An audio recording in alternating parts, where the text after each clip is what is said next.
নাহমাদুহু ওয়া নুসাল্লি আলা রাসূলিহিল কারীম আম্মা বাদ আউযু বিল্লাহি মিনাশ শাইতানির রাজিম বিসমিল্লাহির রহমানির রহিম। যে যেখান থেকে আমার বক্তব্য শুনছেন সবাইকে আমার সালাম, আসসালামু আলাইকুম ওয়া রাহমাতুল্লাহি ওয়া বারাকাতুহু।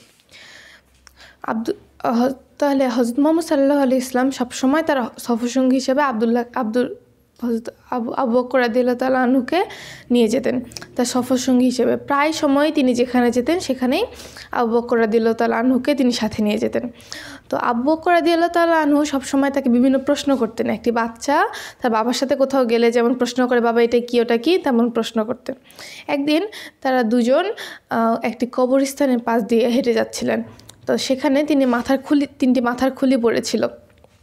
তখন আবু বকর রাদিয়াল্লাহু তাআলা আনহু হযরত মুহাম্মদ সাল্লাল্লাহু আলাইহি ওয়াসাল্লামকে জিজ্ঞেস করলেন, হে আল্লাহর রাসূল, এই তিনটি মাথার খুলি থেকে কে জান্নাতে যাবে, কে জাহান্নামে যাবে? হযরত মুহাম্মদ সাল্লাল্লাহু আলাইহি ওয়াসাল্লাম একটু মুচকি হেসে বললেন, মাথার খুলিগুলোকে নিয়ে আসো। আবু বকর রাদিয়াল্লাহু তাআলা আনহু আনার পরে বলল যে একটা লাঠি নিয়ে আসো। আনা হলো। আনার পরে তিনি বললেন যে প্রথম খুলিটার মাথায় গুঁতা দাও। গুঁতা দেওয়া হলো, যে এক কান দিয়ে ঢুকলো আর এক কান দিয়ে বের হয়ে গেল। তারপর বললেন যে এটা রাখো। দ্বিতীয় মাথার খুলিটার কানে গুঁতা দিতে বলল। এত চেষ্টা করতেছে আবু বকর, কিন্তু গুঁতাই দেওয়া যাচ্ছে না, তার কানে লাঠিটা ঢুকতেছে না। তো এটাও রাখা হলো। তৃতীয় মাথার খুলিটাকে যখন হাতে নেওয়া হলো, তখন তার কানে যখন গুঁতা দিচ্ছে তখন ঠিক ব্রেনের মাঝখানে যায়, মাথার মাঝখানে যায়, আটকে গেছে, ঢুকেও না, বেরো হয় না। তো হযরত মুহাম্মদ সাল্লাল্লাহু আলাইহি ওয়াসাল্লাম বললেন যে আবু বকর, তুমি কিছু বুঝতে পারছো? আবু বকর বুঝতে পারছে, কিন্তু সে হযরত মুহাম্মদ সাল্লাল্লাহু আলাইহি ওয়াসাল্লামের কাছ থেকে কথাটা বের করে নেওয়ার জন্য হযরত মুহাম্মদ সাল্লাল্লাহু আলাইহি ওয়াসাল্লামকে জিজ্ঞেস করছেন, হুজুর আপনি বলেন। তো হযরত মুহাম্মদ সাল্লাল্লাহু আলাইহি ওয়াসাল্লাম বলল যে প্রথম মাথার খুলিটার কানে যখন তুমি গুঁতা দিছিলে তখন এক কান দিয়ে ঢুকছিল আর এক কান দিয়ে বের হয়ে গেছিলো। তার মানে এই ইসলামে যত কথা শুনছে সব কথা এক কান দিয়ে ঢুকাইছে, অন্য কান দিয়ে বের হয়ে গেছে, তার মানে এ জাহান্নামী। দ্বিতীয় মাথার খুলিটার কানে তো গুঁতাই দেওয়া যাচ্ছিল না, তার মানে এই ইসলামের কোনো কথা শুনেই নেই, ইসলামের কোনো কথা তোয়াক্কাই করে নাই, তার মানে এও জাহান্নামী। তৃতীয় মাথার খুঁটিটার কানে যখন তুমি গুঁতা দিচ্ছিলে তখন ঠিক ব্রেনের মাঝখানে যায়, মাথার মাঝখানে যে আটকে গেছিলো।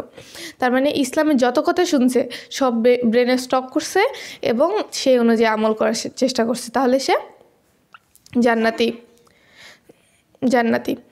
তাহলে এই হাদিস থেকে বোঝা গেল যে হযরত মুহাম্মদ সাল্লাল্লাহু আলাইহি ওয়াসাল্লামের কথাটা আমরা যেখানেই শুনবো, বা হযরত মুহাম্মদ সাল্লাল্লাহু আলাইহি ওয়াসাল্লাম বা আল্লাহ সম্পর্কে বা ইসলামিক কথা আমরা যেখানেই শুনবো সেখানে আমরা কিছুক্ষণ বসবো, সেখানে একটু সময় দেব এবং সেই কথাগুলো মনোযোগ দিয়ে শুনবো। এই হিসাবে একটি হাদিস আছে, হযরত আলী রাদিয়াল্লাহু তাআলা আনহু কালা রাসূলুল্লাহ সাল্লাল্লাহু আলাইহি ওয়াসাল্লাম মাজারিসুল ইলমু হিয়া রাওদাতুম মিন রিয়াজিল জান্নাহ।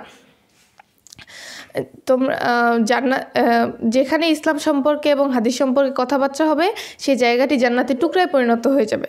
তার মানে কোনো জায়গায় যদি ইসলামের কথা হয়, ইসলামের কথা শোনা যায়, সেখানে আমরা একটু সময় দিব, একটু বসবো, বসে সেখানে একটু সেই কথাগুলো মনোযোগ দিয়ে শুনবো এবং সেই অনুযায়ী আমল করার চেষ্টা করব।